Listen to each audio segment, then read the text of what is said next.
So in this video, let's see about the salient features of the Indian Constitution.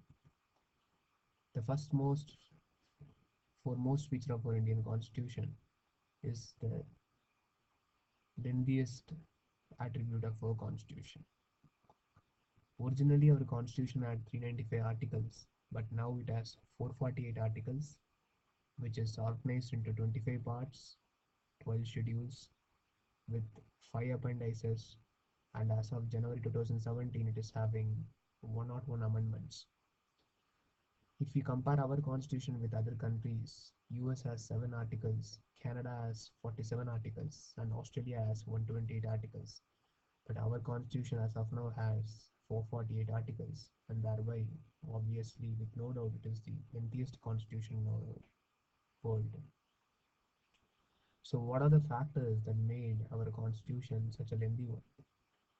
There are a lot of provisions which were included to avoid some of the difficulties which were experienced in the working of the other constitution. It was actually the product of our founders of our constitution who foresaw there might be loopholes if you are not including some provisions. So to avoid these loopholes, they actually inserted many provisions by understanding the drawbacks of various constitutions of the world, and thus our constitution is, has become a lengthy one due to one of this factor.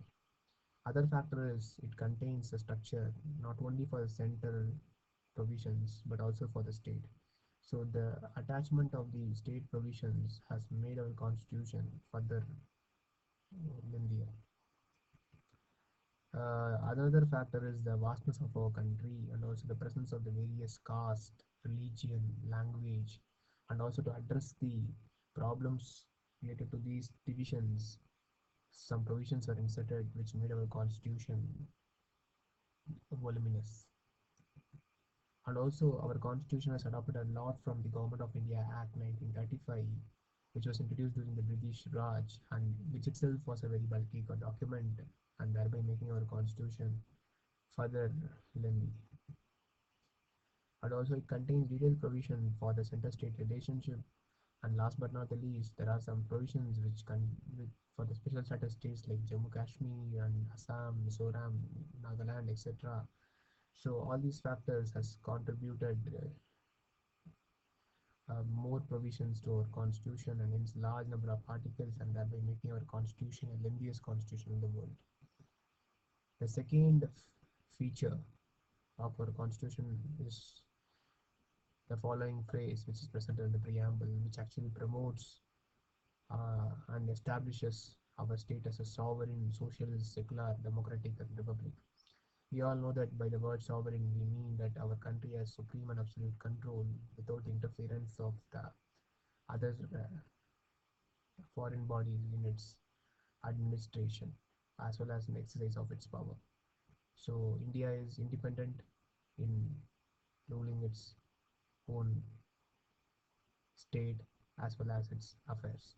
And by the term socialist, we mean that democratic socialism, where the nationalization has been done in certain cases and privatization has been done in certain cases. So it's a concept of mixed economy according to India, and this has been done to promote the social equality, political equality, economic equality. And by the word secular, we mean that our state is impartial to all the religion and there is no discrimination on the grounds of the religion. And by the word democratic, we mean the words of the Abraham Lincoln, that is, it is the government of the people, for the people, and by the people.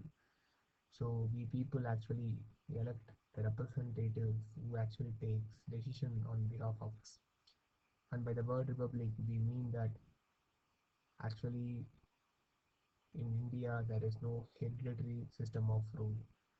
So our country is ruled by the elected representative of the people, who is nothing but the President of India, who actually is considered as the chief or the chief head of the state or executive head of the state, and he is for a tenure of 5 years. So instead of giving provision to the monarchy form of democratic politics, we have given provision to the republic form of democratic politics. So this is one of the feature of our Indian constitution. The third most feature is the blend of rigidity and flexibility. So actually this is in the connotation with respect to the special procedure for the constitutional amendment. So if we take the UK constitution, it's an unwritten constitution where the amendments are actually pretty easy and thereby making it a flexible constitution. If we take USA constitution, it is a written constitution where the amendments are therefore difficult and thereby making it a rigid constitution. So if we take India, India is a mix of both the flexibility as well as the rigidity. The reason is because there are certain laws where we need simple majority, hence it is flexible. And there are certain laws where we need the special majority and therefore it is difficult and hence it is rigid. So that's why our constitution has a blend of both rigidity and flexibility. The fourth feature of our Indian constitution is the inclusion of the fundamental rights. This fundamental right was not present in the Government of India Act 1935 where we have sourced many of the provisions in our constitution. And also fundamental rights along with the fundamental duty is called as the conscience of the constitution. So actually this fundamental rights protects against the arbitrary and the absolute exercise of power by the state on the citizens. So by fundamental right we mean it is only absolute, it is not absolute. There are certain restrictions and hence it is actually qualified. And the next important feature of our Indian constitution is the fundamental duties. So this fundamental duties was introduced by the 42nd Amendment Act of 1976 and actually it is a set of 10 fundamental duties initially, but now one more duty is added in 2011, hence there is a total of 11 fundamental duties. And actually these fundamental duties requires the citizen to observe the norms of democratic conduct as well as the democratic behaviors. And then there is another important basic feature of the Indian constitution is the directive principles of state policy.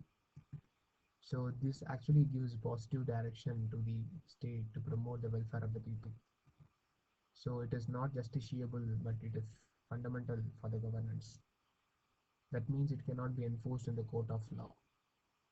However, the major aim of this directive principle of state policy is to ensure that social justice and economic justice is secured to all citizens whenever it makes any laws or legislatures. And then we have independent judiciary, which means our judiciary, which is responsible for upholding the structures and the functions of the various organs created by the constitution. And also it is independent of the executive organ as well as the legislative organ of the government. Judicial review aspect of our judiciary ensures that the other organs of the government, particularly the legislature and the executive, does not impinge into the spheres or the powers of the other rights of the other organs. And also the appointment and the transfer in the case of judges cannot be done without this Chief Justice of India's consultation. Hence, it is rightly said that our judiciary is independent. And also we have integrated judiciary. That means we have at the national level Supreme Court, at the state level High Court, at the district and the lower level we have subordinate courts. All these are in one single hierarchy with the Supreme Court at the top. Single citizenship. So through the concept of single citizenship, India ensures that all citizens are equal irrespective of the place where he has born or where he is having residence, provided he is in the territory of India. So whereas in the USA we have dual citizenship where they are actually the citizens of USA as well as the citizens of the state. But in India there is no concept of state citizenship There is only a concept of national citizenship, which is India. Universal adult franchise. Every adult who has reached the age above 18 years has the right to elect the representatives for the legislatures, and this is assured and ensured by the Independent Election Commission of India. And then we have federal structure of the government, which is one of the important basic feature of our Indian constitution. As per this, government is functioning at two levels, one at the national level, that is at the central level, another at the state level, which is through the state government. And also, even though we have two levels of government, it is always the union government which dominates over the state government due to the availability of the extra power, particularly president rule, appointment of the governor by the center, declaration of the emergency provisions, all are all under the control of the union government, and hence the union government dominates over the state. Emergency provisions, if we take, during the timeline of emergency, our federal system of government will become unitary in character, which means normal distribution of the power between the center and the state will undergo major changes. And also the parliament will be empowered to make any changes in the state list in any manner. And also the financial arrangement between the center and the state can be altered during the emergency provisions. And the second important feature of the Indian constitution is the parliamentary form of government. At the time of drafting our constitution, we had two choices, either to go for the presidential system or for the parliamentary system. But in the presidential system, the executive and the legislators will be different. If it is different, the review and all, and so it becomes compartmentalized, and also the review of the performance will be happening only after 4 or 5 years. But at that time, where we need, where we are in need of a dire governance, we felt that the parliamentary system is very suitable because the executive will be very much responsible for its actions to the legislature, who are the representatives of the people. And third most important feature of our Indian constitution is the system of local governance. So this is organizing village panchayats as the units of self-governance. This was actually brought forward by the 73rd Amendment Act of 1992, which has inserted the Part 9 into our Indian Constitution, which, uh, which is explained by the Schedule 11. So as per this, we have three-tier panchayat system at the village level, intermediate level, and district level. And also there is a reservation of the seats for the scheduled caste and scheduled tribe, and one-third of the seat for the women for the direct elections. And also election commission and the finance commission will be ensuring that the panchayat elections and the finance are used properly. And also the 74th Amendment Act of 1992 has inserted Part 9A into our constitution, which is containing the provisions explained in the 12th schedule.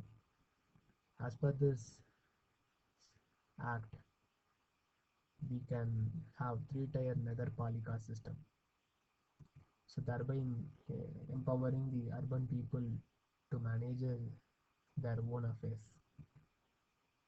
Thus, our constitution has given through the panchayat as well as the municipality the system of local self-government. Secularism, as I already mentioned, it's the principle by which the state will be impartial to all religions. The state does not discriminate on the grounds of religion anyone, and also the constitution regards the religion as the private affair of the individual. And another feature is the special attention to the scheduled areas and the autonomy provisions to certain areas, which means special attentions are particularly needed for the northeast as well as central parts of India, where we feel that the culture of the place is very unique and it needs to be protected. And last but not the least, affirmative action. As the SCs and STs are the weaker section of the society. Our constitution has added certain provisions to ensure the development and the upliftment of this weaker sections of the society, and also it ensures okay the welfare is attained for these SCs and STs of our country. So these are the basic features or the salient features of the Indian Constitution.